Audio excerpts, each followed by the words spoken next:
پھر ہم یہاں سے تسبیح خانے میں داخل ہوتے ہیں۔ سب سے پہلے جو استقبالیہ ہے وہاں پر جتنے بھی لوگ آ رہے ہیں، نئے لوگ آ رہے ہیں، وہاں پر ان کے جو شناختی کارڈ ہیں وہ وہاں پر سکین کیے جاتے ہیں۔ تو اسی طرح ہمارے شناختی کارڈ بھی وہاں پر سکین کیے گئے، اور اس کے بعد جب ہم اندر داخل ہوتے ہیں تو وہاں دائیں طرف ایک ہال آ جاتا ہے، حسینی ہال جس کا نام ہے، اور پھر بیسمنٹ میں بھی ایک ہال ہے، لیکن ہمیں جانا تھا اوپر کی طرف۔ سیڑھیوں سے چڑھتے ہوئے ہم یہاں پہنچے اوپر والے ہال میں، جس ہال کا نام قاسم ہال ہے۔ تو ہمارا قیام یہیں پر اسی ہال میں ہونا تھا۔ تو یہاں ہم نے اپنے بیگز جو ہیں وہاں یہاں پر رکھے، اور پھر ہم یہاں پر بیٹھے۔ یہ مغرب سے تھوڑی دیر پہلے ہم یہاں پر پہنچے تھے۔ اس کے بعد یہاں پر ہم نے پانی وغیرہ پیا، اور پھر نماز مغرب کو ہم نے یہاں پر ادا کیا۔ بہت سارے لوگ یہاں پر آ چکے تھے، یہ آپ دیکھ رہے ہیں ہال سارے کا سارا تقریباً بھر چکا تھا، اور نیچے والے ہال جتنے بھی تھے، دو ہال جو میں نے دیکھا ہے، دو ہال نیچے بھی ہیں، ایک بیسمنٹ میں ہے اور دوسرا جو ہے ایک اوپر حسینی ہال ہے، تو وہ ہال بھی بھر چکے تھے۔ لیکن اس کے بعد بھی لوگوں کے آنے کا سلسلہ وہ جاری رہا، اس کے بعد بھی لوگ یہاں پر آ رہے تھے۔ ہم نماز مغرب کے بعد وہاں پر بیٹھے رہے اور تھوڑی بات چیت بھی کی، اور پھر ہم تھوڑی دیر کے لیے باہر بھی نکلے، یہاں سے ہم نے ناشپاتی کھائی۔ یہاں پر پھر نماز مغرب کے بعد تقریباً 8 بجے کے قریب حضرت حکیم صاحب یہاں پر تشریف لائے، اور ان کا بیان ہوا۔ انہوں نے حزب البحر کے بارے میں بتایا کہ آپ نے کس طرح سے عمل کرنا ہے، اور جو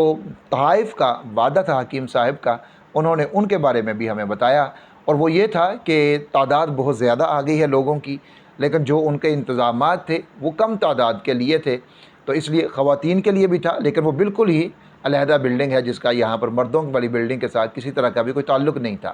تو انہوں نے کہا کہ وہ ہم نے جتنے تحائف تھے وہ ہم نے دے دیے اب خواتین کو، یعنی 500 سے اوپر جو ہیں وہ خواتین تھی، ان کو ہم نے دے دیے ہیں۔ اب مردوں کے لیے وہ نئے سرے سے ہمیں ساری چیزیں جو ہیں وہ لانی پڑیں گی، اور کچھ چیزیں تھیں بھی، لیکن ایک اسپیشل جو ہے وہ کٹورا اسٹیل کا تیار کروایا تھا حکیم صاحب نے، تو وہ چونکہ کم ہو گئے تھے تو انہوں نے کہا وہ بھی تیار ہوں گے، اور وہ اس دن تھا بھی اتوار، تو انہوں نے کہا وہ اب تیار نہیں ہوئے تو اس لیے جو ہے وہ آپ کو نہیں مل رہے۔ بہرحال ان کا بیان ہوا وہاں پر، پھر نماز عشاء ہوئی۔ نماز عشاء کے بعد ہمیں کہا گیا کہ آپ تسبیح خانہ کی چھت کے اوپر چلے جائیں۔ تو یہ مناظر وہاں کے ہیں۔ جب ہم تسبیح خانہ کی چھت کے اوپر پہنچے تو وہاں پر ہم نے دیکھا کہ پوری چھت کے اوپر دسترخوان لگے ہوئے تھے، اور یہ سارے جتنے بھی لوگ آئے ہوئے تھے اللہ کے ذکر کے لیے، یہ سارے وہاں پر ان دسترخوانوں کے اوپر بیٹھ گئے۔ اب وہاں پر جو خادمین تھے وہ ان کی جو بولی تھی وہ تھی اللہ والو، یعنی کسی کو بلانا ہے کہتے ہیں اللہ والے، کسی کو بولنا ہے آگے چلے جاؤ اللہ والے، کسی کو کوئی چیز دینی ہے کہنا ہے اللہ والے یہ لو، کسی کو کوئی چیز دینی ہے بولنا اللہ والے یہ مجھے دے دو، یا اللہ والو یہ چیز لا دو۔ یعنی اس انداز میں بھی وہاں پر اللہ کا ہی ذکر ہو رہا تھا، کہ وہاں جو بھی بول رہا تھا وہ اللہ کا نام ہی اس کی زبان کے اوپر تھا۔ پھر رات کا ہم نے کھانا وہاں پر کھایا، جو لنگر تھا وہاں پر۔ اس کے بعد ہم سونے کی تیاری کرنے لگ گئے، تو چونکہ نیچے رش بہت زیادہ تھا، ہم تھوڑا لیٹ تھے تو جگہ کم تھی نیچے، اور جو مل بھی رہی تھی اس میں بہت مشکل ہو رہی تھی۔ تو ہم نے وہاں سے خادمین سے پوچھا کہ ہمیں اب کیا کرنا چاہیے۔ انہوں نے کہا چھت کے اوپر اگر آپ چلے جائیں تو آپ کو زیادہ آسانی رہے گی۔ اور پھر چھت کے اوپر آئے تو واقعتاً وہاں ہوا بھی تھی اور بڑا اچھا ماحول تھا، اور پھر رات کو بارش بھی ہو گئی۔ تو بہرحال وہ رات ہم نے چھت کے اوپر ہی گزاری، اور پھر ہم نے یہ بھی فیصلہ کیا کہ اگلی 2 راتیں بھی ہم نے چھت کے اوپر ہی گزارنی ہے، کیونکہ نیچے تعداد بہت زیادہ ہے۔ اگرچہ سونے کی جگہ تو بن جائے گی، لیکن پھر بھی وہاں پر تنگی ضرور ہوگی۔ پھر ہمیں سحری کے لیے تقریباً 2:30 بجے کے بعد ہمیں اٹھایا گیا، کیونکہ جو یہ حزب البحر کا عمل کیا جاتا ہے یہ نفلی روزے کے ساتھ اور نفلی اعتکاف کے ساتھ کیا جاتا ہے۔ ہمیں سحری کے لیے وہاں پر اٹھایا گیا، اور جب ہم سحری کے لیے اٹھے تو وہ سارے لوگ جو ہیں وہ سحری کے لیے اٹھ رہے تھے، یہاں پر چھت کے اوپر ہی پھر دسترخوان سجا دیا گیا۔ ہم نے بہرحال وضو کیا، اور پھر ہم نے سحری کی۔ سحری کے بعد جو ہے ہم نے نوافل وغیرہ تہجد کو ادا کیا، اور یہ سارے لوگ وہاں پر تہجد ادا کر رہے تھے۔ نماز تہجد پڑھنے کے بعد اب اگلا مرحلہ آتا ہے نماز فجر کی ادائیگی کا۔ وہاں پر چونکہ نماز فجر جو ہے وہ سحری کے متصل ہی ادا کر دی جاتی ہے، سحری کا وقت ختم ہوتا ہے، اذان ہوتی ہے، اس کے 5 یا 10 منٹ کے بعد نماز ادا ہو جاتی ہے۔ اب جب نماز فجر ادا ہوئی تو پھر اگلا جو کام تھا جس کے لیے سبھی لوگ یہاں پر جمع تھے، اور پورے پاکستان سے لوگ یہاں پر آئے ہوئے تھے، پھر ہم نے نماز فجر کے بعد اس کام کا آغاز کیا، کیونکہ یہ جو حزب البحر کے جو کتابچے تھے یہ ہمیں رات کو ہی حضرت جی کے بیان کے بعد تقسیم کر دیے گئے تھے۔ اب یہ جو کتابچہ ہے یہ حزب البحر جو ہے، جس کو حزب البحر کبیر بھی کہا جاتا ہے، یہ اس کی جو ترتیب ہوتی ہے 365 کی ہوتی ہے کہ آپ نے ان کو 3 دنوں کے اندر 365 مرتبہ پڑھنا ہے، وہ اس طریقے سے کہ پہلے دن بھی 120، دوسرے دن 120 اور تیسرے دن 125 مرتبہ اس کو پڑھنا ہوتا ہے۔ اب جب ہم اس کو پڑھنے کے لیے بیٹھے ہیں تو اب اس کو جب ہم شروع کیا، ہمیں پڑھنے میں تھوڑی مشکل ہو رہی تھی کیونکہ ابھی روانی نہیں تھی اور ٹائم زیادہ لگ رہا تھا، لیکن جیسے جیسے ہم پڑھتے گئے روانی بھی آتی گئی اور پھر ٹائم بھی کم ہونے لگ گیا۔ بہرحال اس کو ہم نے مکمل کر لیا عصر کے بعد، مغرب سے پہلے 120 مرتبہ پہلے دن اس کو ہم نے مکمل کر لیا، اور اس کے بعد پھر جب ہم فارغ ہو کر بیٹھے تو تھوڑی دیر رہ گئی تھی افطار میں، اور پھر ہمیں آواز لگائی گئی کہ جی افطار والے جو ہیں وہ چھت کے اوپر چلے جائیں تاکہ دسترخوان کے اوپر بیٹھا جائے۔ پھر ہم وہاں پر چھت کے اوپر چلے گئے افطار کے لیے۔ اور ایک بات میں اور بتاتا چلا جاؤں کہ جس دوران یہ حزب البحر کا عمل ہو رہا تھا، یہاں پر حضرت جی خود آ رہے تھے اور خود نگرانی کر رہے تھے، چکر لگا رہے تھے، لوگوں کے پاس جا رہے تھے، دیکھ رہے تھے، اور اس کے علاوہ جتنے بھی انتظامات تھے وہ حضرت حکیم صاحب اور ان کے صاحبزادگان وہ خود ان ساری چیزوں کی نگرانی کر رہے تھے تاکہ جو مہمان آئے ہیں ان کی جو خدمت ہے اس کے اندر کسی طرح کی کوئی کمی نہ ہو سکے۔ روزے کے افطار کا وقت ہوا تو یہاں پر ہمیں کھجوریں دی گئیں اور الائچی کا مزیدار سا شربت تھا، اور اس کے ساتھ جو ہے وہ ہمارے لیے اسپیشل دال پکی ہوئی تھی اور اس کے ساتھ روٹیاں تھیں۔